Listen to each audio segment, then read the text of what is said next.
be honest, I didn't keep my promise and my break from making videos dragged on, but I'm happy to be back with you, my friends. Welcome to the channel. Today we're going to talk about a resin 3D printer, the Elegoo Mars 5 Ultra. I didn't film a full unboxing because honestly there's not much point. Everything inside is pretty standard. No assembly required. It's a ready-to-use device. Take it out of the box, plug it in, and start printing. You don't even have to calibrate it, though we'll get to that later.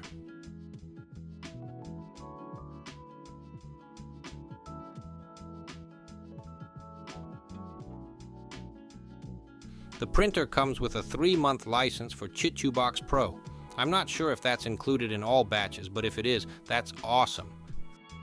3 months should be more than enough to get comfortable with the slicer and decide if you want to upgrade or stick with the free version of ChituBox. The rest of the package is standard too: a scraper, filters, Allen keys, a mask, and a Wi-Fi antenna. Yes, this printer can connect to your local network and print remotely without a USB stick. The power supply is 24 volts, 3 amps, so 72 watts. The manufacturer also included a tray. I assume it's for protecting your workspace from resin spills. It's a useful addition, especially since this printer features a tilting screen mechanism. You definitely don't want resin getting in there. It's bad for the screen and just messy overall.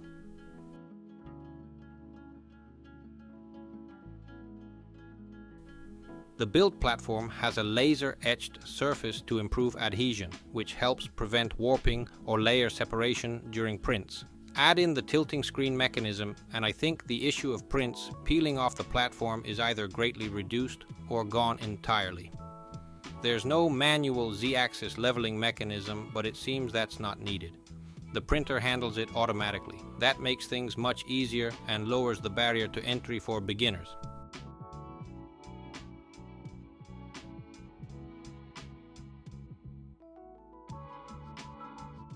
As for specs, it's got a 7-inch 9K monochrome screen protected by tempered glass. Maximum print speed 150 mm per hour. Build volume 153 times 77 times 165 mm. Layer height from 0.01 to 0.2 mm. Z-axis accuracy 0.02 mm. UV light wavelength 405 nanometers.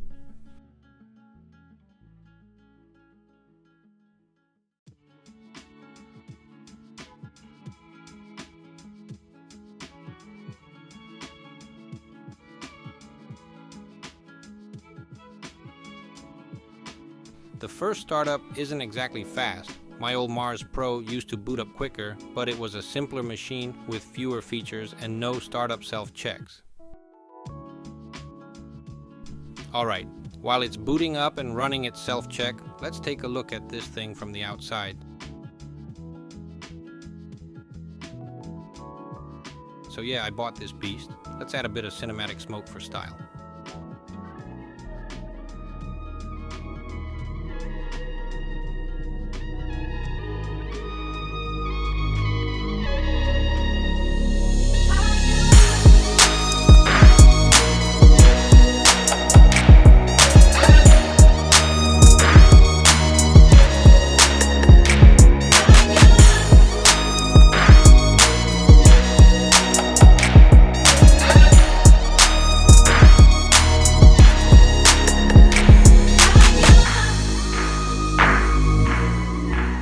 So, we power on the printer, and like I mentioned earlier, the process looks a bit slow. The system begins a self-check routine, during which it calibrates the built-in smart mechanical sensor. This sensor, as claimed, helps level the build platform and also detects any cured resin left in the vat, theoretically protecting the LCD screen and the FEP film from damage.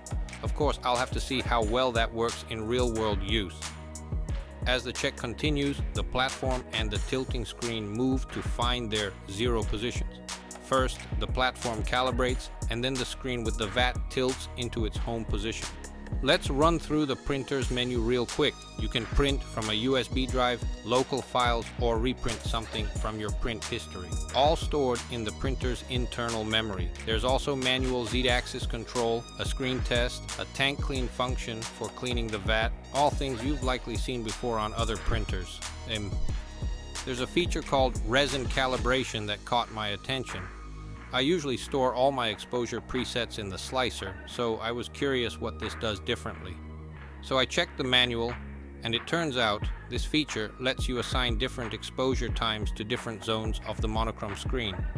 You can split the screen into 4, 6, or even 8 sections, and set separate exposure times for each. For example, 2 seconds in one zone, 2.5 seconds in another. That's a very cool feature. Super useful for testing and fine-tuning resin settings. Instead of doing 8 separate test prints, you can test 8 exposure values all at once. In theory, this should save a lot of time and help you dial in settings more accurately. Definitely interesting. You can also select your preferred language. The list is fairly long. There's also the usual collection of settings and info panels you'd expect.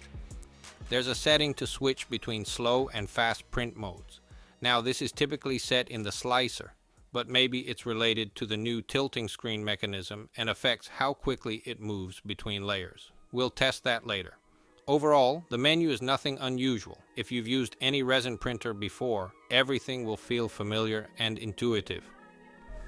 In the top left corner of the screen, you'll see a temperature readout. At first, I thought this was the LED module temperature, but it never went above 40 degrees Celsius. So it's most likely showing the temperature of the LCD screen, which naturally heats up during printing due to constant UV exposure. One more interesting feature, the printer comes with a built-in AI camera. According to the official site, it acts like your eyes, monitoring the print in real time, detecting failures, and warning you when something goes wrong. It also lets you watch the print live and record time-lapse videos.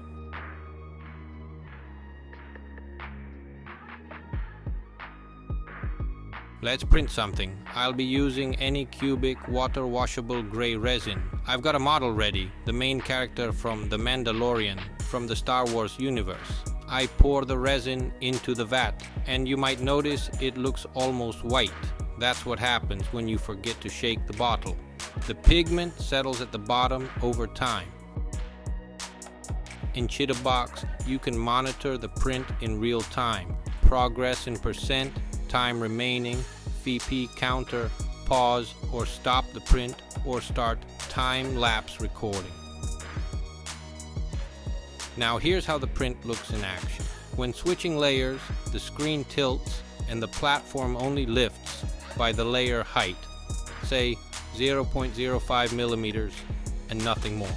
That's a big change from my old Elegoo Mars Pro, where the platform lifted 5 millimeters up and then dropped back down to 4.95 millimeters for each layer change.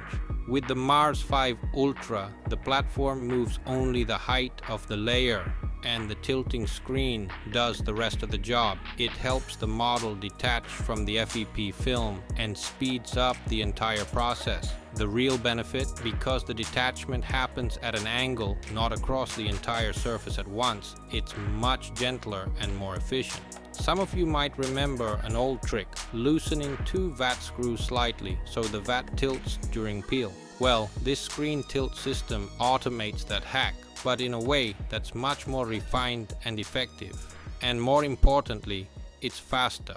Old printers had to slowly raise the platform to avoid pulling the model off the plate. Here, thanks to that smart tilt, the detachment is smoother and quicker. No need to slow down the platform movement anymore. Big speed boost.